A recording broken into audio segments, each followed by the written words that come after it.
शातिरों ने नाहन में 75 वर्षीय बुजुर्ग से ठगे 4.20 लाख रुपए। कॉलेज में पढ़ने वाली छोटी बहन ने 25 वर्षीय फौजी सचिन शर्मा को दी मुखाग्नि। नाहन पौंटा साहिब एनएच पर शॉर्ट सर्किट से जलकर राख हुए सरिये से लदा ट्रक। चलती कार में अचानक लगी आग। 2 बाइकों में जोरदार भिड़ंत। मुख्यमंत्री ने धर्मशाला में विभिन्न विभागों की समीक्षा बैठक की करी अध्यक्षता। शिक्षा विभाग में भरे जाएंगे दिव्यांग श्रेणी में अध्यापकों के इतने पद।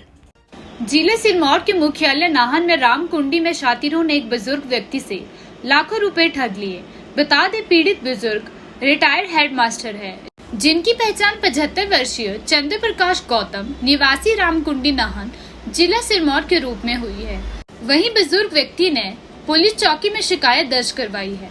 पुलिस ने शिकायतकर्ता के आधार पर आगामी कार्यवाही शुरू कर दी है। पुलिस को दी गई शिकायत में बुजुर्ग ने बताया कि बुधवार सुबह 8 बजे एक कॉल आई। इसमें कॉलर ने बुजुर्ग के टोक्यो में रह रहे भांजे के तौर पर खुद का परिचय दिया। बेहद ही शातिराना तरीके से बोला, मामा आपने बेटा होने पर बधाई नहीं दी। हल्की फुल्की बातें करने के बाद कॉलर ने फोन काट दिया। 11 बजे बुजुर्ग के मोबाइल पर एक अन्य व्यक्ति की कॉल आई। इसमें बुजुर्ग को बताया जाता है कि आपका भांजा बीती रात एक क्लब में दोस्त के साथ मित्र का जन्मदिन मनाने गया था। वापसी में पुलिस ने उसे पकड़ लिया। भांजे के दोस्त ने किसी लड़की से रेप किया है, इस कारण दोनों को पुलिस ने पकड़ा। कॉलर ने ये भी कहा कि मामी से इस बारे में जिक्र मत करना। भांजे से बात करवाने के ड्रामे के बाद चंद्र प्रकाश को यकीन हो गया। तुरंत ही स्टेट बैंक ऑफ इंडिया की शाखा से कॉलर द्वारा दिए गए खाते में पहली किश्त डाल दी गई। यह सिलसिला 2-3 बार चला। 2-3 ट्रांजैक्शन में 3.20 लाख की राशि ट्रांसफर कर दी गई। दोपहर 3 बजे के आसपास चंद्र प्रकाश ने 2 लाख की राशि पत्नी के खाते से भी ट्रांसफर करी। इसी बीच ऑस्ट्रेलिया में सेटल चंद्र प्रकाश के बेटे की कॉल आई। जब गौतम ने बेटे को बैंक में होने की बात कही तो तुरंत ही बेटे ने गौतम को ऑनलाइन फ्रॉड से अवगत करवा दिया। इसके बाद बुजुर्ग ने पुलिस थाना में जाकर शिकायत दर्ज करवाई। पुलिस ने शिकायतकर्ता के आधार पर मामला दर्ज कर आगामी कार्यवाही शुरू कर दी है।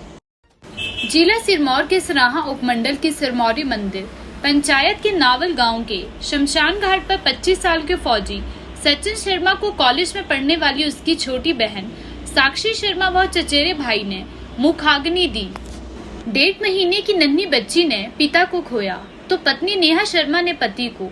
वहीं सचिन की मां कमलेश शर्मा व पति का रो रो कर बुरा हाल हो गया है। 20 फरवरी को पंजाब में ट्रेन में एक हादसे का शिकार हुए सचिन शर्मा करीब जिंदगी की जंग जीत गया था, लेकिन 2 दिन पहले क्या हुआ ये कोई नहीं जानता। कमांड अस्पताल में 22 मई की शाम अंतिम सांस ली। बुधवार दोपहर 2 बजे अंतिम संस्कार हुआ। समूचा इलाका गमगीन था। शायद ही कोई ऐसा घर होगा जहां चूल्हा जला हो। राजकीय सम्मान के साथ सचिन अनंत यात्रा पर निकल गया। परिवार की माने तो उपचाराधीन रहने के दौरान सचिन के कई टेस्ट हुए। पत्नी की प्रस्तुति के बाद वह घर भी आया। बेटी को दुलार भी किया। बता दे, सचिन परिवार में कमाने वाला इकलौता बेटा था। बेटे के अचानक ही संसार से जाने के बाद परिवार पर दुखों का पहाड़ टूट गया है। अंतिम संस्कार में भारतीय सेना की टुकड़ी, पुलिस जवानों व भूतपूर्व सैनिक एकता मंच ने सचिन को गार्ड ऑफ ऑनर के साथ भावभीनी श्रद्धांजलि दी। वहीं सचिन के चले जाने से पूरे क्षेत्र में शोक की लहर दौड़ गई है। नाहन पौंटा साहिब एनएच पे कटासन से पीछे उत्तमवाला में सरिये से लदा ट्रक जलकर खाक हो गया। मौके से प्राप्त जानकारी के अनुसार जय भारत सरिया का ट्रक संख्या HP 71A 3378 सुबह करीब 4 बजे के आसपास शॉर्ट सर्किट का शिकार हो गया। बताया जा रहा है कि चालक सतेंद्र ठाकुर जैसे ही सरिये से लदे ट्रक को लेकर चढ़ाई चढ़ रहा था कि अचानक पिछले टायर के नजदीक से अचानक फायरिंग के सर्किट में से आग भड़कने लगी। मगर आग ने जैसे ही अपना विकराल रूप दिखाना शुरू किया, देखते ही देखते पूरा ट्रक आग के गोले में बदल गया। चालक के द्वारा इस घटना की रेस्क्यू हेतु अग्निशमन विभाग नाहन और पौंटा साहिब दोनों जगह सूचना दी गई। कुछ ही देर बाद अग्निशमन विभाग की टीम मौके पर पहुंची, परंतु तब तक सारा ट्रक जलकर राख हो चुका था। गनीमत यह रही कि इस आगजनी की घटना में कोई जानी नुकसान नहीं हुआ। इस घटना की जानकारी के बाद जय भारत सरिया की प्रबंधन टीम मौके पर पहुंच गई। स्थानीय लोगों ने बताया कि जिस समय यह ट्रक जल रहा था, उस समय इसमें से बड़ी ऊंची ऊंची लपटें उठ रही थी। ट्रक का नुकसान भले ही काफी ज्यादा हुआ हो, मगर जानी नुकसान ना होने से फैक्ट्री प्रबंधन ने राहत ली है। जिला मंडी में एक हादसा पेश आया है। यहाँ एक व्यक्ति कुल्लू से सेकंड हैंड कार खरीदकर अपने घर वापस लौट रहा था, परंतु रास्ते में ही अचानक कार धू धू करके जलने लगी। वहीं व्यक्ति ने कार से उतरकर अपनी जान बचा ली। पीड़ित व्यक्ति की पहचान संजीव कुमार जिला हमीरपुर के रूप में हुई है। पुलिस ने मामला दर्ज कर आगामी कार्यवाही शुरू कर दी है। जानकारी के मुताबिक संजीव कुल्लू से सेकंड हैंड कार खरीदकर अपने घर वापस लौट रहा था, परंतु जैसे ही वह चंडीगढ़ मनाली नेशनल हाईवे पर गोती नाला के पास पहुंचा तो अचानक कार धू धू कर जलने लगी। वहीं व्यक्ति ने कार से मौके से उतरकर अपनी जान बचा ली। देखते ही देखते आग ने विकराल रूप धारण कर लिया और पूरी कार को अपनी चपेट में ले लिया। संजीव कुमार ने बताया कि वह पेशे से ड्राइवर ही है और सेकंड हैंड कार खरीदने कुल्लू गया था। मामले की पुष्टि एएसपी मंडी सागर चंदन ने की है। उन्होंने बताया कि पुलिस हादसे के कारणों की जांच में जुटी हुई है।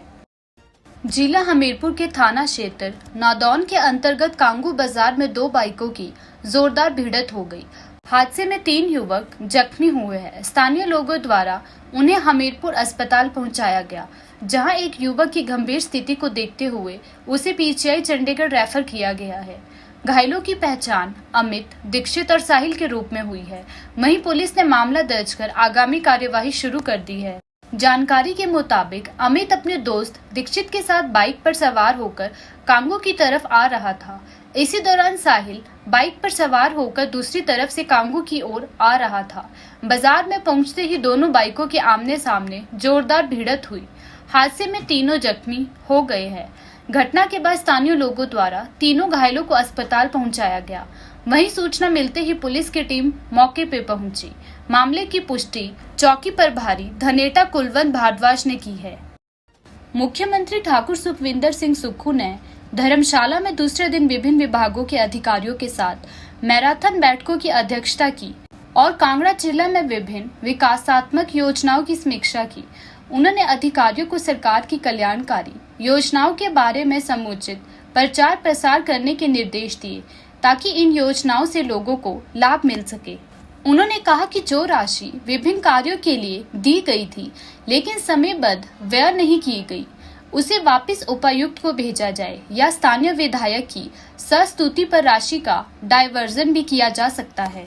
मुख्यमंत्री ने कहा कि राज्य सरकार समाज के सभी वर्गों के लिए विभिन्न कल्याणकारी योजनाएं तैयार कर रही है। उन्होंने कहा कि राज्य सरकार ने इस वर्ष हरित बजट पेश किया है, जिसके तहत प्रत्येक विधानसभा क्षेत्र की 2 पंचायतों में 2 मेगावाट क्षमता की सौर ऊर्जा परियोजनाएं स्थापित की जाएगी और कांगड़ा जिले के सभी 15 विधानसभा क्षेत्रों में 2-2 पंचायतों में सौर ऊर्जा संयंत्र स्थापित किए जाएंगे। उन्होंने इसके दृष्टिगत स्थल चयन का कार्य अतिशीघ्र पूरा करने के निर्देश दिए। उन्होंने कहा कि राज्य सरकार ने इस वर्ष 500 मेगावाट सौर ऊर्जा उत्पादन का लक्ष्य रखा है। राज्य सरकार ने 250 किलोवाट से 2 मेगावाट तक की सौर ऊर्जा परियोजनाओं की स्थापना के लिए 40% उपदान प्रदान करने के लिए राजीव गांधी स्वरोजगार योजना शुरू करने की मंजूरी दे दी है। मुख्यमंत्री ने कहा कि बजट में मनरेगा की दिहाड़ी में 28 रुपए की बढ़ोतरी कर इसे 240 रुपए किया गया है। उन्होंने कहा कि कोरोना काल में इस योजना से अर्थव्यवस्था को बल मिला और लोगों को घर द्वार पर रोजगार भी उपलब्ध हुआ। उन्होंने कहा कि राज्य सरकार ने विधवाओं और एकल महिलाओं को घर बनाने के लिए 1.5 लाख रुपए का प्रावधान किया है। मुख्यमंत्री ने कहा कि राज्य सरकार हिम उन्नति योजना शुरू करने जा रही है, जिसके लिए बुनियादी ढांचे का विकास किया जा रहा है। लोगों से गाय का दूध 80 रुपए प्रति लीटर और भैंस का दूध 100 रुपए प्रति लीटर की दर से खरीदा जाएगा।